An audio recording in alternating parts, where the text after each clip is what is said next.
Growing up, I feel like I've heard almost everyone say something about Bigfoot, whether or not he was real, whether or not, he existed, or or what he is even. And as a kid, I always wondered, like, could it actually exist?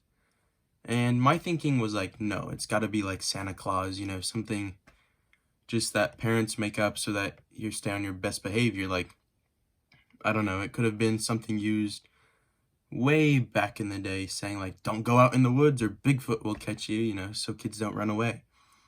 And, Bigfoot hunting and this Bigfoot stance, there's like investigators all around the world, people actually going into depth about this Bigfoot phenomenon to the point where like American states have actually banned Bigfoot hunting because so many times throughout America's history, people have been shot by another hunter who mistakenly thought that just this regular dude was a Bigfoot. And that's the problem with Bigfoot. Bigfoot was too human to allow hunters to go hunt because essentially they'd be hunting humans because Bigfoot looks like a human.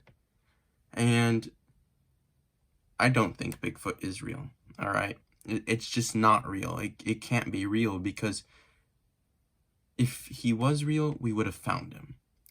Why do I say that? I say that because we've got like infrared cameras that can literally scan all sorts of things, look for heat signatures.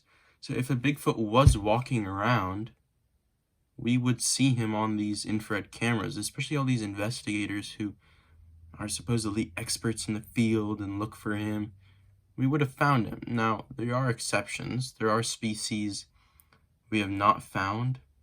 But to say that there's this walking 8-foot tall to 10-foot tall ape man and we haven't seen him is just ridiculous. So there's that. Now, there are species, like I've said before, that have not been found. There's insects of all kinds that are not found. There's also, I'm sure, small animals that we have not discovered yet just because we haven't been everywhere. And there are around supposedly 20 to 100 million species that we predict, yet we've only found 2 million species today. And the only way in which I could see it possible that we didn't find some mythical creature like Bigfoot is if it was in the ocean, because we've barely investigated the ocean. We've actually investigated more of space than we have our oceans on Earth. Modern day Bigfoots, I believe, can probably just be attributed to brown bears or black bears, because these bears, just sitting upright are incredibly tall. But then some of them, like the black bears, can actually stand up on their hind legs, and they almost look like humanoid figures walking. And they can walk like this for a long, long time. And if you look at the pictures, they're ginormous, okay? And you have to think about it like this. You're walking in the woods alone, because all these Bigfoot stories somehow happen when everyone's alone. And you see this giant brown hairy thing just walking amongst the tree line way up in front of you. What are you going to think it is? You're going to claim, oh my gosh, I saw a Bigfoot. But it's not a Bigfoot. It's just a bear. And that's what people don't understand. People are so overtaken by fear, by shock of the moment, they don't interpret it. And I think a lot of it is not knowing what to do. Because a lot of us, when we go hiking or whatever, you don't expect to see wildlife.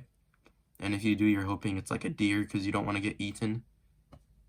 And if you see that, you're just going to instantly go into panic mode. And if you look at all these Bigfoot stories, it either happens where the supposed Bigfoot gets spooked, because it's probably a bear who's scared of humans, or the human runs away because they're scared of animals or they think it's a Bigfoot. I'm not really sure why. And you've got channels like Finding Bigfoot, right? Huge channel on Animal Planet. It's got literally millions of views. They're a literal funded TV show for Finding Bigfoot. And you look at their data, right? They claim they know like the whistles that these Bigfoots use. They claim that they like bang on trees and all sorts of weird actions, or like they speak in some English language that we just don't understand.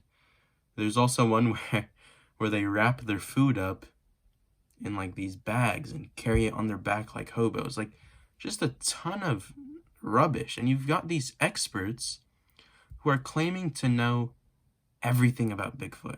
You go on these shows, like I've watched a couple episodes just out of curiosity. Okay? They go on these shows and they're listening to someone talk and they're like, I think that guy's lying. He doesn't have the typical Bigfoot description. What on earth is a typical Bigfoot description? Doesn't even exist, right? These people are just making up nonsense to make money. These guys are definitely getting paid to do the show. So of course they're going to say whatever rubbish. I'm sure they've got the one person who says no to everything, like no, Bigfoot couldn't exist, and it doesn't exist. That person is right because they've got no evidence. Throughout the whole span of the Bigfoot show, I think it's been on air now for over 11 years, and they're not just like specifically limited to Bigfoots. They also do other mythical creatures, supposedly. But they've never got a sighting, a picture, nothing of Bigfoot. Okay, and in their show, they always have readings or like thermal scans of some thing like running through the woods, but it's like legitimately a blur. Like it could have been anything. And to say it's a Bigfoot is like saying aliens built the pyramid. Like it's absurd. And I think that if Bigfoot really did exist, it wasn't even a Bigfoot. Not the hairy, tall man-looking thing we see or envision. I think it could have either been a giant sloth or some myth that was mistranslated. Like in the beginning of this video, I said it could have possibly been one of those things that people tell their children not to go outside, or it could have been like some myth in ancient mythology that was just mistranslated and people actually thought it was real. Now, I like to stay open-minded. I think that anything's possible, but to say a Bigfoot is real just doesn't make sense. Now, that's not to say they're never going to find one, right? If they find one, it's going to be humongous. It's going to be international news. And like, it's just going to be ginormous because this thing that everyone's been saying is fake suddenly pops up. It's going to be huge. And the one problem I have is you've got all these Bigfoot experts who have no expertise in the field because they've never actually seen the thing. Or if they do see the thing, it's them alone. So again, you've got no witnesses. Like if you brought the Bigfoot case to court, every single person's legit got a different story. Everyone's all got these weird descriptions, and there's no finite line because this creature never existed. So, you tell me, do you think Bigfoot is real? Do you think it could ever be discovered? Or do you think it was just another animal that looked like a Bigfoot, and humans, through imagination, turned it into a Bigfoot? I'd like to know what you think in the comments. If you enjoyed the video, please subscribe or give it a like. Thank you. I'll see you next time.